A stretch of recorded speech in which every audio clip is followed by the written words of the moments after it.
Hello everyone, मैं अनीता। आप देख रहे हैं एलपी केमिस्ट्री पीजीटी और हम लोग पढ़ रहे हैं बीएससी फोर्थ सेमेस्टर का क्वांटम एलिमेंट्री क्वांटम। ठीक, एलिमेंट्री क्वांटम मैकेनिज्म। ठीक, सो इसमें वैसे भी 2 लेक्चर हो चुका है, ये लेक्चर है तीसरा हमारा। उसमें हुआ है ब्लैक बॉडी के बारे में और आज पढ़ेंगे हम वीन्स नामक जो एक साइंटिस्ट थे, उन्होंने ब्लैक बॉडी पे क्या बोला था, इसको हम लोग डिटेल में पढ़ेंगे। ठीक, वैसे भी कई लोगों ने ब्लैक बॉडी में अलग अलग अपना अपना मत दिया था, तो इसमें जो ज़्यादा इम्पॉर्टेंट है आपके सब्जेक्ट में है वो वही चीज़ हम लोग पढ़ रहे हैं। ठीक, सो वीडियो स्टार्ट करने से पहले एक रिक्वेस्ट, जो लोग न्यू हैं प्लीज़ चैनल को सब्सक्राइब करें हमसे जुड़ने के लिए और वीडियो को लास्ट तक देखें। वीडियो कैसा लगा कमेंट में ज़रूर बताइएगा। सो स्टार्ट करते हैं हम लोग। वीन्स डिस्प्लेसमेंट लॉ, या फिर इसी को बोलेंगे एप्लीकेबल फॉर ब्लैक बॉडी। मतलब ब्लैक बॉडी के बारे में से तो पढ़ा चुके हैं पूरा डिटेल में, तो ब्लैक बॉडी का जो एप्लीकेशन के बारे में वीन्स ने क्या बोला था उसको इसमें देखेंगे। ठीक है, सो स्टार्ट करते हैं। German physicist W Wien manage to derive a relation using classical mechanics. ठीक है, तो इसमें ये क्या कह रहा है, ये एक जर्मन फिजिसिस्ट थे, मतलब फिजिक्स के साइंटिस्ट थे। उन्होंने फिजिक्स के साइंटिस्ट जो थे वो थे डब्ल्यू वीन्स।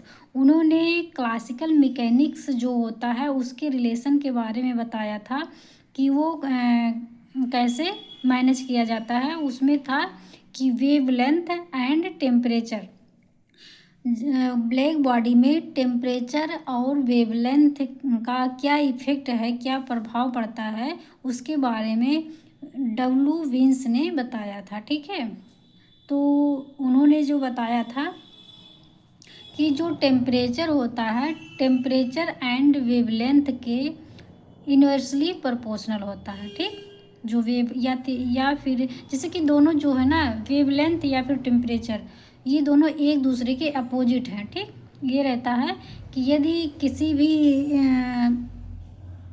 भी वस्तु पर, मैटर पर जब टेम्परेचर या फिर कोई जैसे कि एनर्जी वहाँ पे जा रही है, तो एनर्जी जब जाने के बाद वहाँ पे वेवलेंथ और टेम्परेचर का जो रिलेशन बनता है वो क्या बनता है, वो दोनों इन्वर्सली प्रोपोर्शनल होते हैं। अब इन्वर्सली प्रोपोर्शनल का मतलब क्या होता है, एक दूसरे का अपोजिट होते हैं।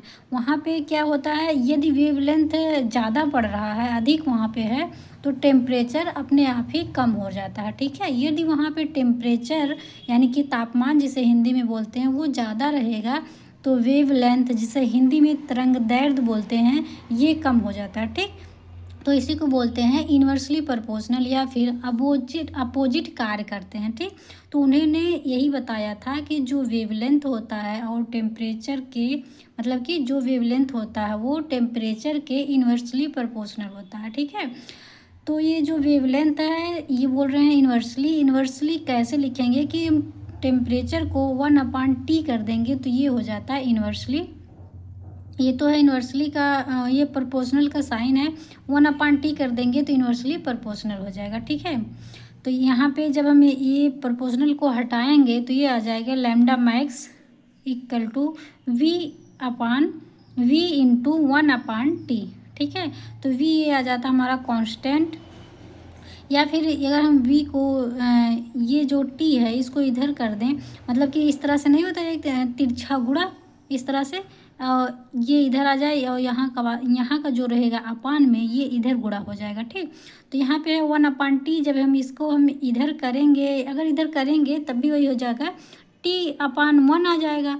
ठीक है, इसको जब अपोजिट इधर करेंगे तो T/1 आ जाएगा, तो 1 का तो कोई वो नहीं रहता, लिखिए या ना लिखिए। ठीक, तो यहाँ पे करेंगे तो ये ऐसे यहाँ पे मल्टीप्लाई हो जाएगा, किसमें, लैम्डा मैक्स T में। ठीक, और यहाँ पे आ जाएगा इक्वल टू कांस्टेंट यहाँ पे आ जाएगा, या फिर किसी चीज़ से हम रिप्रेजेंट करते हैं, यदि करें तो B से रिप्रेजेंट कर सकते हैं, नहीं तो हम इक्वल टू कांस्टेंट भी लिख सकते हैं। ठीक है, ये इतना हुआ था इसमें वीन्स ने जो टेम्परेचर और वेवलेंथ के बारे में बताया था। ठीक, अभी वेवलेंथ क्या है, कैसे इसको देखेंगे। Air lambda max represent that predominant wavelength, मतलब कि जो लैम्डा मैक्स है ये वेवलेंथ को बताता है, प्रीडोमिनेंट करता है, ठीक।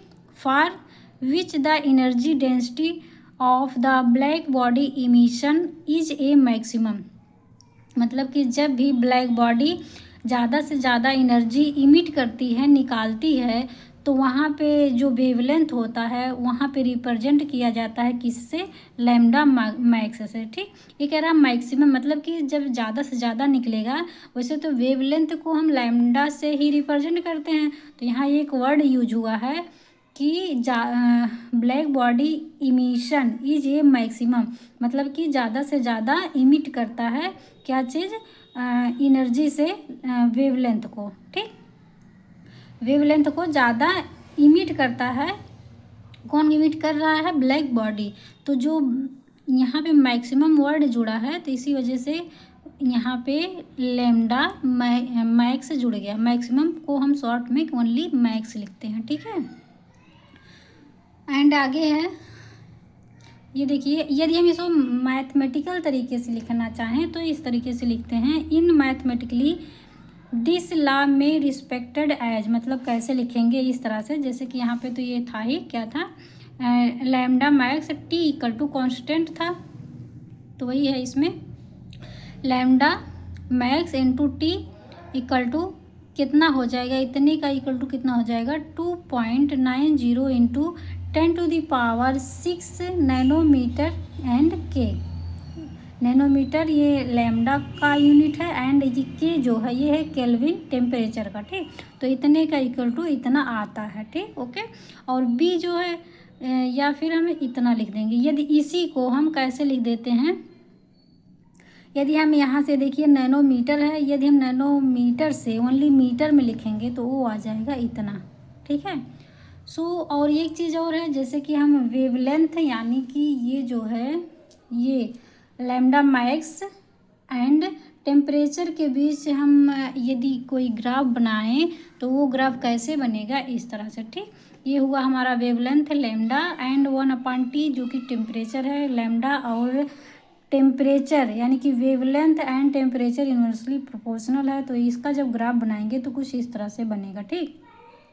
यहाँ पे देखिए ये 7000 है, ये 1700 है, यहाँ पे 600 केल्विन है, ये सारे केल्विन है, ठीक है।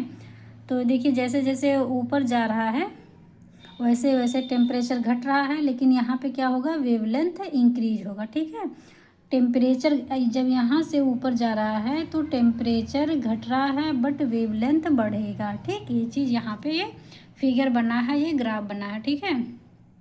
और यदि हम ये एनर्जी और वेवलेंथ के बीच बनाएं, क्या चीज़, यहाँ पे टेम्परेचर था और वेवलेंथ था, यहाँ पे एनर्जी और वेवलेंथ का बनाएंगे तो कुछ इस तरह से ग्राफ बनेगा। ये 0 से जाएगा इस तरह से, ये हुआ एनर्जी, ये और इधर हुआ वेवलेंथ आपका, नैनोमीटर में बनाया गया, ठीक है। तो जब हम ये हैं सारे विजुअल रीजेंट, जैसे कुछ नंबर रहते हैं तो 4 होगा, 700 600 ऐसे करके रहता है, ठीक है।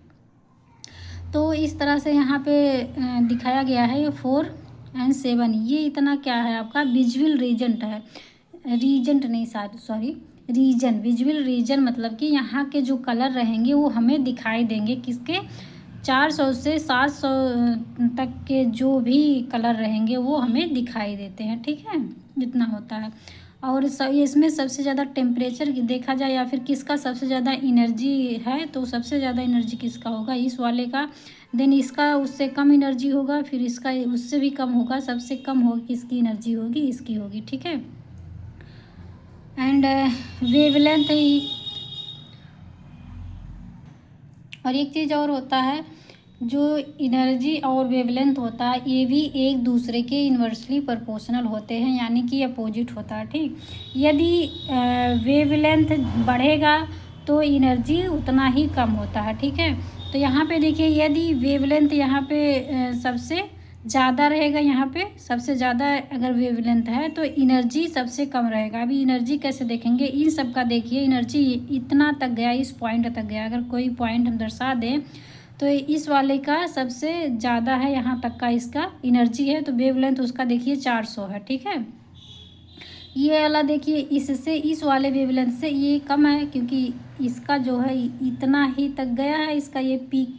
तो ये यहाँ पे देखिए वेवलेंथ है इसका, यहाँ इस 400 के अकॉर्डिंग वेवलेंथ इसका 700 है, ज़्यादा है। तो इसकी एनर्जी भी देखिए इस वाले से कम है। ठीक, इसकी एनर्जी इसका सबसे ज़्यादा, तो वेवलेंथ उससे कम, इसका एनर्जी सबसे ज़्यादा है लेकिन इसका देखिए कम है। तो यहाँ पे जो वेवलेंथ कम है, सॉरी, इसका जो एनर्जी कम है तो इसकी वेवलेंथ देखिए ज़्यादा है। यहाँ पे 400 था, यहाँ पे 700 है। ठीक, उसी हिसाब से सारा है। इसकी देखिए एनर्जी इससे कम है, तो यहाँ पे वेवलेंथ इसका इससे ज़्यादा आएगा, 800 ऐसे करके आएगा। ठीक है, तो ये हुआ आपका एनर्जी और वेवलेंथ के बीच में यदि हम ग्राफ बनाएं तो वो ग्राफ इस तरह से बनेगा। बाकी ये है, इसमें यदि कंपेयर किया जाए कि T4 T3 में सबसे ज़्यादा कौन सा है, तो देखा जाएगा यही कि जैसे अभी बताए ही हैं, T4 का सबसे ज़्यादा होगा। इस तरह का जो साइन लगाइए है ग्रेटर देन का साइन, मतलब कि ये सबसे बड़ा है। उसके बाद T3 greater than T2 greater than T1, मतलब कि सबसे कम T1 है, फिर उससे ज़्यादा T2, उससे ज़्यादा T3, सबसे ज़्यादा T4 है। ठीक, सो आई होप आपको ये चीज़ें समझ आए। थोड़ा सा और बच्चा उसको भी देख लेते हैं। ये देखिए, ये कह रहा है red light produce at low temperature in wavelength. ये कह रहा है कि जो रेड लाइट है वो सबसे कम टेम्परेचर को रिप्रेजेंट कर रहा है। ठीक, वेवलेंथ में जो रेड लाइट है वो सबसे कम टेम्परेचर को रिप्रेजेंट कर रहा है, व्हाइल जबकि blue light produce at high temperature in shorter wavelength. मतलब कि कह रहा है कि जो जबकि ये ब्लू लाइट जो है वो प्रोड्यूस कर रहा है कितना, हाई टेम्परेचर को, और हाई टेम्परेचर प्रोड्यूस कर रहा है, बट क्या है, शॉर्ट वेवलेंथ दे रहा है। ठीक, वही अभी जो समझाए हैं हम कि जिसका टेम्परेचर जो है कम है उसका वेवलेंथ ज़्यादा है, एंड जो जिसका वेवलेंथ शॉर्टर, मतलब शॉर्ट होता है, कम होता है, जिसका वेवलेंथ शॉर्ट है उसका टेम्परेचर हाई है। एनर्जी, जैसे एनर्जी वेवलेंथ इन्वर्सली प्रोपोर्शनल होता है, वैसे टेम्परेचर एंड वेवलेंथ भी कम होता है। ठीक है, उसी तरीके से इन्वर्सली प्रोपोर्शनल होता है। तो जैसे एनर्जी और वेवलेंथ के बीच में जो रिलेशन बनता है वही चीज़ वेवलेंथ एंड टेम्परेचर के बीच में ही बढ़ेगा। ठीक, यदि वेवलेंथ बढ़ रहा है तो टेम्परेचर घटेगा, यदि टेम्परेचर घट रहा है तो वेवलेंथ बढ़ेगा। ठीक है, तो ये देख लेते हैं दूसरा क्या है next. Wins law give the mathematical radiation law equation. तो विन्स लॉ ने एक मैथमेटिकल रेडिएशन के बारे में एक मैथमेटिकल रेडिएशन का जो एक इक्वेशन बनाए, तो वो इक्वेशन क्या था, E lambda equal to 8πhc upon lambda 5f into करके ये क्या है, लेमडा एंड टेम्परेचर। ठीक है, तो ये हुआ है आपका विन्स ने जो बताया था कि ब्लैक बॉडी के बारे में उनका क्या राय था, ये था विन्स का डिस्प्लेसमेंट लॉ। ठीक है, सो आई होप आप लोग को समझ आया है। वीडियो कैसा लगा प्लीज़ कमेंट में ज़रूर बताइएगा, और कंटिन्यू हमसे जुड़े रहिए, और जुड़ने के लिए प्लीज़ सब्सक्राइब ज़रूर करिएगा। सो आज के लिए इतना है, मिलते हैं नेक्स्ट वीडियो में, तब तक के लिए बाय बाय।